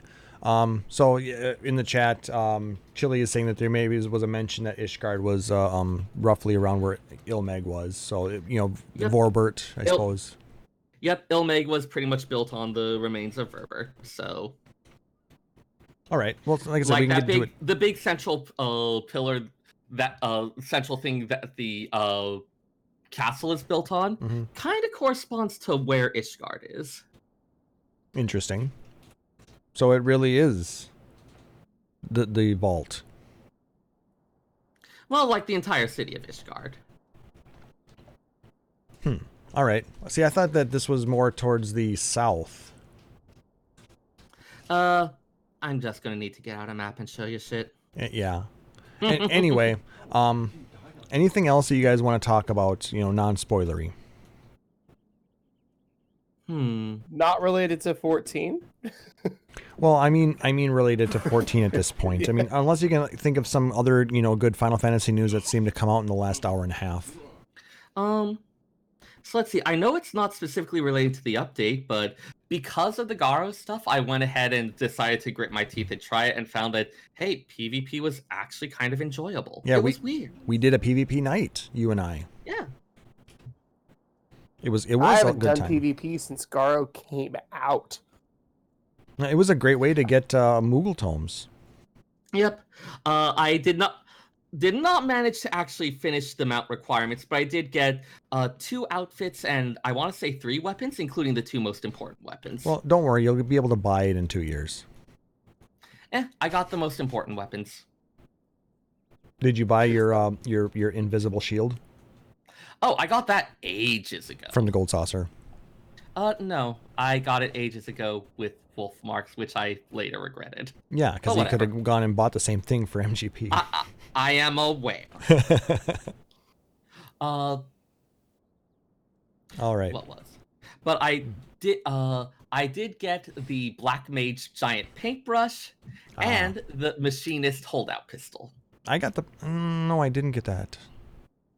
The motto brush and the micro pistol that some of the I have a that some of the different little characters pistol. uses were really cool. There's a different pistol in the game, I think, too. But it's not like this. Oh yeah. You have a license to carry that thing, sir? Target acquired. And here's me not caring. I've seen your aim. Rude. Ouch. Rough. All right. Well, I guess that's going to do it for this episode, guys. If you liked what you heard, please consider to like, subscribe, or follow us on Apple Podcasts, Google Podcasts, Spotify, or whatever your favorite podcatcher is. And if it's possible, leave us a rating or review, because it does help people find us and lets us know that you're enjoying the show. And if you really dig the show, please consider supporting us here at Twitch by subscribing at twitch.tv/PhoenixDownRadio, where you will get access to subscriber-exclusive emotes and badges. Or you can be like our amazing friend Aurora Fenrir and support us out at patreon.com/PhoenixDownRadio. All proceeds we get through those sources go towards hosting things like covering things like hosting costs, and allow us to do some of the fun things like some giveaways, have some meetups, you know, good stuff, fun stuff like that. But any support you give, whether it's likes, emails, retweets, subs, donations, or whatever, it's always greatly appreciated. We love interacting with you guys and the rest of the community. If you want to catch up on any of our back episodes or check out the latest news on our website, you can go to phoenixdownradio.com. If you have questions or you just want to say hi and talk with us, you can check us out at podcast@phoenixdownradio.com. And you can catch us on Twitter at PHXDNRadio. Shoutouts, guys. Shoutouts to Ruby Hoka from Cactuar. She has been amazingly helpful. Watching her stream through Nier Automata was really a blast, and now maybe I will actually understand what's going on in the raid. She mains White Mage and Black Mage. If you're on Aether, look her up. She's really cool to play with. Shoutouts to the local Final Fantasy TCG team here in Western Washington. Unfortunately, we don't have anybody going to Worlds, but we did have a ton of people go to Nationals. Nice. And we learned a lot and had an absolute blast. Opus 10 pre-release is this weekend. If you haven't gone to one, find one. The set is amazing, and there's a lot of really neat Brave Exvius cards. If you like Brave Exvius. I don't. I just like the cards. Because they're powerful. And how can people find you? You can find me on Twitter. I am at Taliz Marvelous. My icon is me with green hair. If you see me in real life, I currently don't have green hair. Working on it. I'm also around on 14. I play on Hyperion with these awesome fine folks, and you can find me at Taliz Marvelous. Thank you much. Seyrr. Shout out this week. I've mostly been shout out to Kyle Spender for going along with me to actually get those last 4 primals for the gun that I couldn't solo myself. Very much appreciated. I will probably stop saying terrible things to you at some point. No, you won't. Don't lie. Shout out to Azim Gubori, who has been redecorating our FC house pretty much unilaterally because everyone else had just left it as it is for I don't know how long, and it's starting to actually look really cool. Good job on that, man. I'm really pleased for the initiative and your design sense. Is it the first since even I left? Yeah. Wow. I mean, because I can remember when we put that. Apathy. I remember when we put that together. Like, Misty had done one floor, and I gave somebody the go ahead to do another floor, and then so that's like 6 years of sameness. Yeah. But yeah, that's cool that it's being redone. Awesome. Yeah, no, it makes me happy. And you can find me on Twitter at FFXIVSEYRR. Oh my. And where I every so often post cool stuff that I found at the library or things that I cooked with my friends. Yay. What are friends? Just kidding. They're the people who's you go to pet sit for them and then you get to play Beat Saber. I don't have any of those then because I've never played Beat Saber. Just kidding. This sounds like a personal failing. Yes, I failed. Womp womp. Well, I'm going to shout out you two. Thank you again for your help as I've been setting up for Extra Life this week. So yeah, it was very nice of you to get the notes ready for me, Seyrr, and Taliz. I'm sure you did something too. I actually totally didn't. I was like, I'm going to help with notes. I'm like, nah, Seyrr's got it. Okay, thanks for your apathy. Awesome, perfect. I can accept that. I appreciate the vote of confidence. Dude, you are awesome at research. Yeah, no, it was very, very well written. I appreciate that. Though, like I said, I suppose because I always seem to be the one who did the game and community stuff, right? Right. So that's the only failing you had. But you know what? Otherwise, wonderful job. There wasn't much this week, so don't feel too bad. No. Wow. My community was focused on the TCG and 5.1, so I was like, I do remember seeing something about the TCG coming out, but there was no news about it. And when in my just very cursory search that I did like 3 seconds before the show. Yeah, it's the pre-release for Opus 10 is this weekend. I went to one last night, to one on Monday. Okay. The set will come out in about 2 weeks. And that's when it's probably going to start really getting big. Plus, Worlds is in a couple of weeks. Once that happens, we're going to be starting a whole new season. That's going to shift how they do their marketing. So you might see a little bit more of it. Gotcha. I also want to throw a shout out to Renari, to Nicknar, and to Daltrea for stopping by here, helping me and supporting me in person here for Extra Life. It's been very helpful. Thank you very much, guys. And as Rory says, don't forget about Cactpot. So make sure to check your Cactpot after the show. So for our we've got a chili with a very modestly covered face, like a proper dwarf. And a beard. And he's dancing sillily for us. Like a proper dwarf. And shout outs like to Chili for dancing so jolly for us. Taliz, why are you sitting around with your face uncovered like a hussy? Because he's not from the first? Because I have really cool sunglasses. Yes.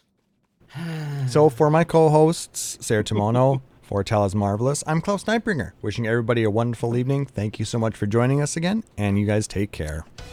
Have fun! Or don't. Phoenix Down Radio is a production of PhoenixDownRadio.com and Illusion Productions. Final Fantasy XIV and Eorzea are trademarks of Square Enix. In-game content for Phoenix Down Radio is the copyright of Square Enix. Opening music for Phoenix Down Radio is provided by Guilty Gear Rock You. Check out the Metal Chocobo theme cover and many other music videos at youtube.com/Guilty Gear Rock You. Closing music for this episode is provided by Guitar Wanker 90. Please check out their full version of Matoya's Cave and other rock video game covers at youtube.com/Guitar Wanker 90. The views and opinions expressed in this episode are those of Phoenix Down Radio and its hosts and do not reflect the views of Square Enix.